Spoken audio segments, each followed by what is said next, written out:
ஆண்டவரே உம் ஆவியை அனுப்பி மண்ணகத்தின் முகத்தை புதுப்பிக்கின்றீர். மண்ணகத்தின் முகத்தை புதுப்பிக்கின்றீர். ஆண்டவரே உம் ஆவியை அனுப்பி மண்ணகத்தின் முகத்தை புதுப்பிக்கின்றீர். மண்ணகத்தின் முகத்தை புதுப்பிக்கின்றீர். என் உயிரே ஆண்டவரை போற்றிடு.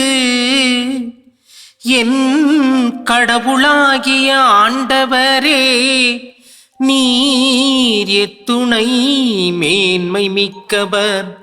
நீர் மாண்பையும் மாட்சியையும் அணிந்துள்ளவர். பேரொளியை ஆடையன அணிந்துள்ளவர்.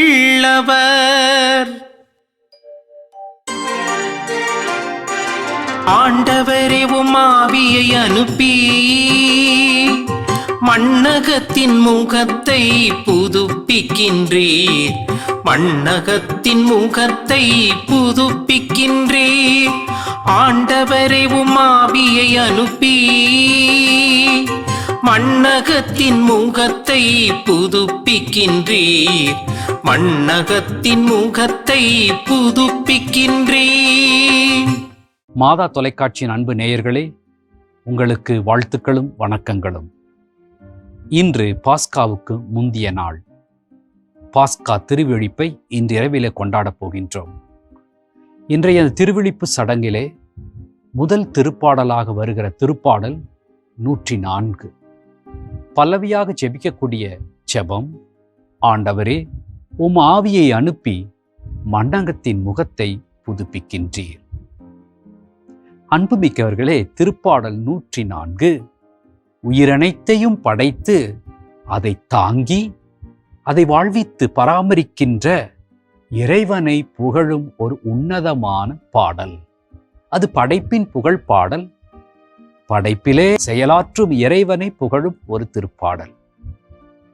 பாஸ்கா திருவிழிப்பிலே இத்திருப்பாடல் இயேசுவினுடைய உயிர்ப்பை மட்டும் அறிவிக்காது, கடவுளுடைய புது படைப்பையும் அறிவிக்கிற ஒரு திருப்பாடலாக இத்திருப்பாடல் பயன்படுத்தப்படுகின்றது. கடவுள் பேரொளியை ஆடையென அணிந்துள்ளவர். 2வது வசனம்.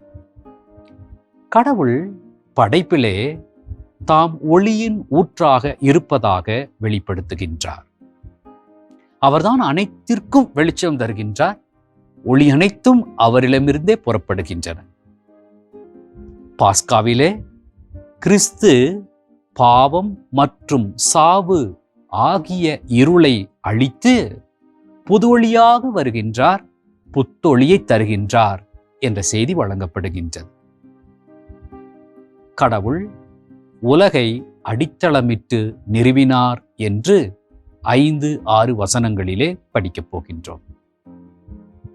தொடக்கத்தில் உருவமற்ற நிலையிலே, ஒழுங்கற்ற நிலையிலே படைப்பு இருந்தது.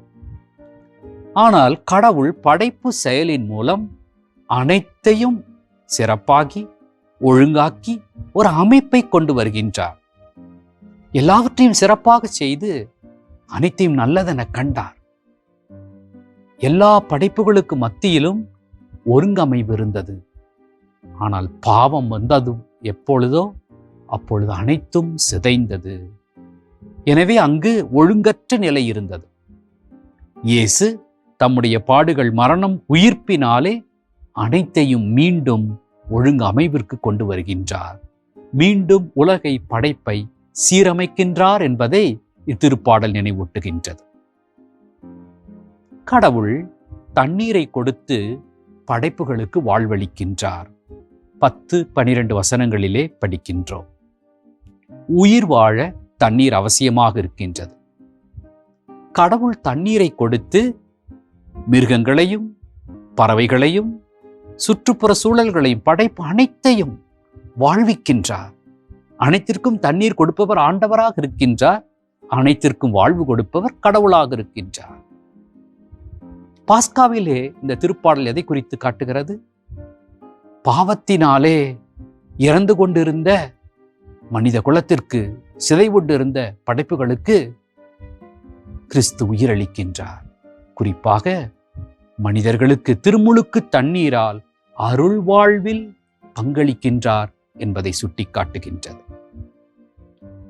கடவுள் படைப்புகளை வளரச் செய்தார் என்று நாம் வாசிக்கின்றோம். கடவுளுடைய இடைவிடாத கண்காணிப்பினால்தான் படைப்புகள் வளர்கின்றன.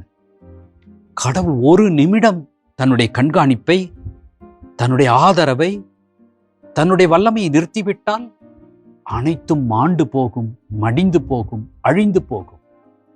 ஆனால் கடவுளோ ஒரு நாளும் அப்படி செய்யாமல் இடைவிடாமல் தன்னுடைய கவனிப்பை, அக்கறையை, வல்லமையை, வாழ்விக்கும் ஆற்றலை கொடுத்து கொண்டே இருக்கின்றார். கிறிஸ்து தம்முடைய பாஸ்கு மறைபொருளின் விளைவாக இறை உறவில் வளர அருளின் வழியாக உதவி செய்கின்றார். அருளை பொழிந்து மக்களை இறை தந்தையோடு இணைக்கின்றார்.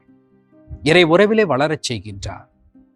அதற்கு இன்னும் உதவியாக, வழியாக அருளடையாளங்களை ஏற்படுத்தி அந்த அருளடையாளங்களின் வழியாகவும் இறை மக்களை இறை நம்பிக்கையில், அருள் வாழ்க்கையிலே வளரச் செய்கின்றார்.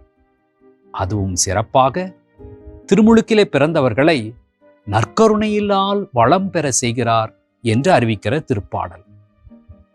கடவுள் தம் ஆவியானவரால் உயிர் தருகிறார். ஆண்டவரே, உமது ஆவியை அனுப்பி மண்ணகத்தின் முகத்தை புதுப்பித்தருளும் என்று ஜெபிப்பது அழிந்து போன படைப்பை ஆவியானவரால் புது படைப்பாக்குகின்றார். இறைவன் படைத்தார்.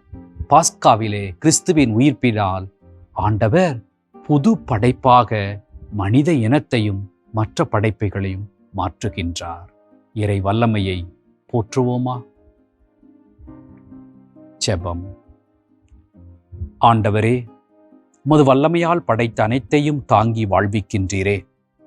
பாவத்தினால் சிதைமுண்ட எங்களை கிறிஸ்துவின் உயிர்ப்பினால் மீண்டும் பிறக்கச் செய்து புதுவாழ்வு அளிப்பதற்காக நன்றி. அப்புதிர்வாழ்வை கொண்டாடவும் வாழவும் அருள் தாரும். ஆமென்.